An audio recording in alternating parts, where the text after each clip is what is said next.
We have the GPS, same as the slant golf with the FAA. And then Yankee. The Yankee is 8.33 kilohertz comm radio spacing. Important. For example, if you fly to the Netherlands and you get handed off to Maastricht, and they give you a frequency and you're like, oh, what the fuck, I can't tune this, then you have to switch over your radio to 8.3 kilohertz spacing in order to tune that. In X-Plane, as of X-Plane 1030, we are always 8.3 kilohertz, so we can file Yankee. And the transponder would be an S for a Mode S transponder. Well, actually not in the plane.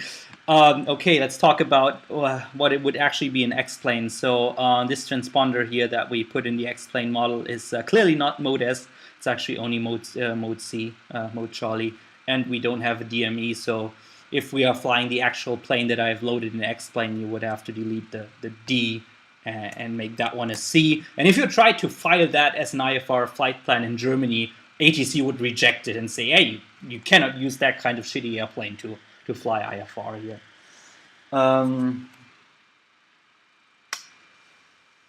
All right. So the departure airport is Egelsbach, EDF. Yeah.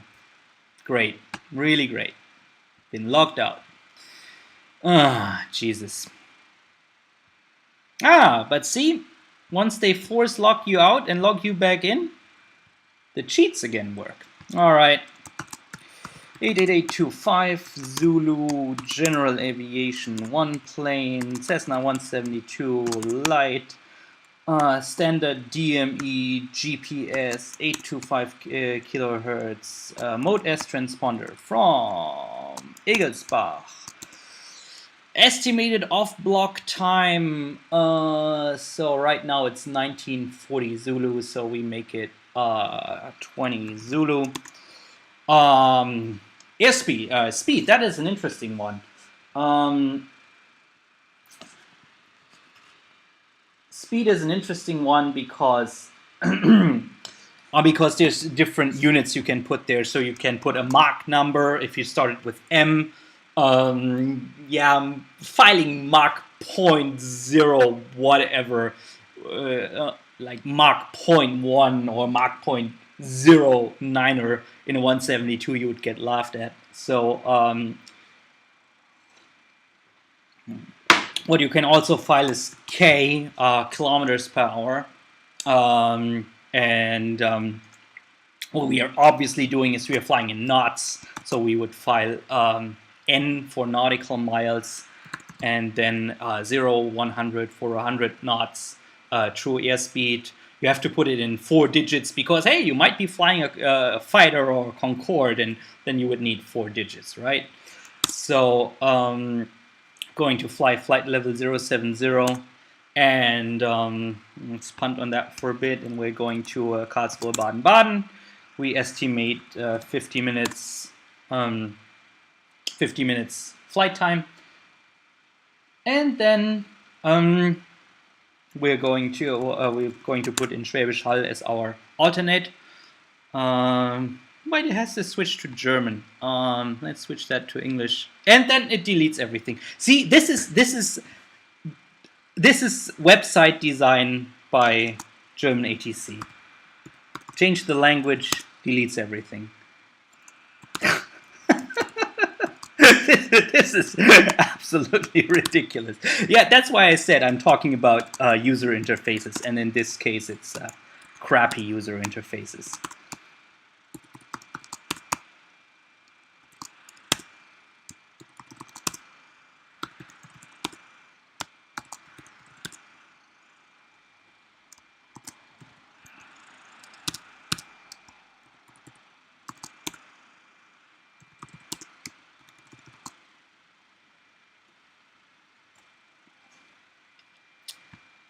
All right, so the route we actually very helpfully got from the airport's website already. So the suggested route that we are taking is this one.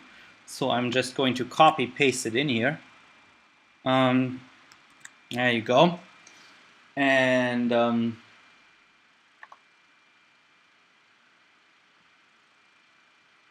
let's see. There you go. So, and at the point we're picking up our IFR, we want to be at 100 knots and flight level 070. Yeah, in Germany we changed from altimeter to flight level at 5,000 feet, and not at 18,000 feet like in the US. So, and from there on, it was 171 income, and then 850 Karlsruhe, and then the Karlsruhe 3 Mike star. Yeah, that's how you would file it. So this is something that you probably have not seen before. That just means that we are going to start the IFR at the read VOR. And of course that stuff wouldn't be there if we actually departed IFR. So date of flight today, estimated elapsed time. Oh, this is an interesting one that you probably also haven't seen before. Estimated elapsed time, we would put in something like this, and that means we'd be flying VFR for, or we anticipate, we estimate that will take us a 10 minutes VFR flight until we are ready for the IFR pickup. That's what EET means. Remarks, whatever. That's an interesting checkbox. The IFPS reroute accepted. That just means that they can send you amendments to your flight plan via a text message or to your email address. So, and if you don't set this checkbox and they have to make an amendment to your flight plan, they actually give you a phone call. Then, very important stuff to put down here. This is basically what they need to know in case something goes wrong.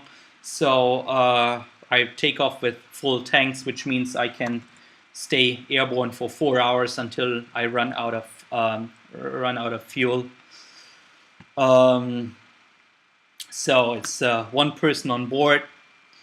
We have an ELT radio, an emergency location transmitter.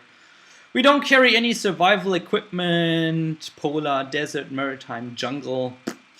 We don't carry any life jackets. We don't carry any dinghies.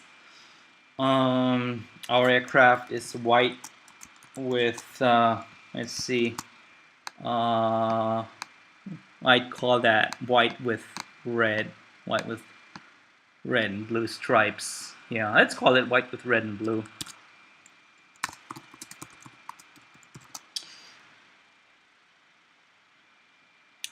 And pilot in command is of course myself. And interesting, there's also filed by, so airline, this is standard operation. The dispatcher files the flight plan. It's not the same person as the pilot who flies the flight plan. In my case, it's of course the same. All right, and then of course you can check this box to get a text message when they acknowledge or reject your flight plan, or when they reroute you. You can all get that delivered via text message to you. All right, and if I clicked on continue down here, I would actually be filing a real flight plan into the actual German ATC system. And of course I'm not going to do this now because we're just flying an X-plane, but this crappy user interface is how you file an actual IFR or VFR flight plan in Europe. Well, this is the German user interface, but the format of how it's done is the same throughout Europe. So I can I could use the website from the Netherlands or from Austria or whatever and do the same thing. Mm. All right, so I'm not going to do anything here and just close out of that. Oh, that is a really good resource, the free resource to get all the charts for Europe. EAD.eurocontrol.int. Make a free user account, get all the charts you need flying in Europe. Yeah, those are the charts that I just loaded. Sky Vector, perfect for IFR planning also in Europe. And yeah, we talked about all this. So let's jump in the sim and actually start flying. So at this point, I would be talking to Egelsbach Apron. 121.72 is the frequency. Yeah, there you go.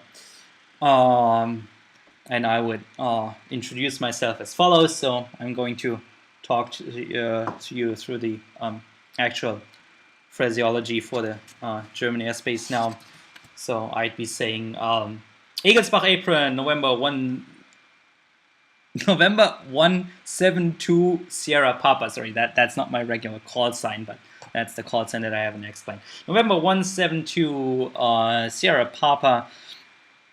Position apron, parking 1. One person on board, IFR to Karlsruhe, Baden-Baden, ready to pick up IFR clearance. And then they give me the clearance. What they give me is they give me the local QNH, that's the altimeter setting. They give me the transponder code to accept that I have to set. They give me the frequency for Frankfurt approach, who I'd be talking to when I start flying IFR. And they give me departure instructions. And basically what they'd be telling me, they'd say, stay below 1,500 and VFR departure via Delta. And that's basically what I explained here. So November 172 Sierra Papa, remain VFR at or below 1,500 via Delta, squawk 12345 QNH 1013. Runway 26 in use, ready to taxi. And let's taxi to runway 26.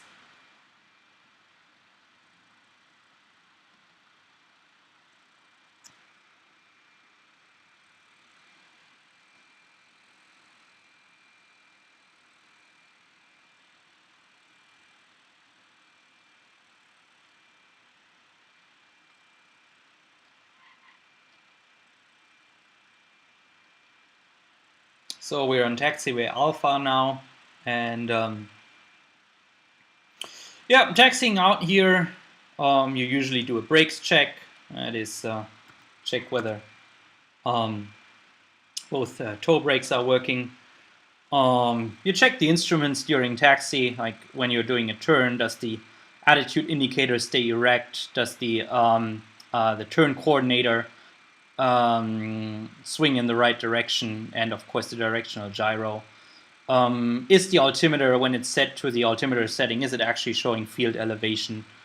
Yeah, stuff like that. That's all part of the taxi checklist.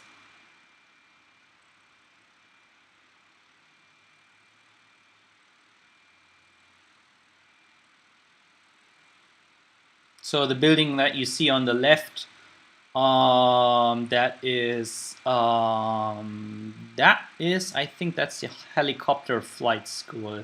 At least the hangars out there. This is where Heli Transair has their helicopters in Egelsbach. And right on the other side of the fence of the airport in real life is a railroad track. The landing on runway 26, you actually have a pretty steep glide path, and that is to get you over the railroad track safely.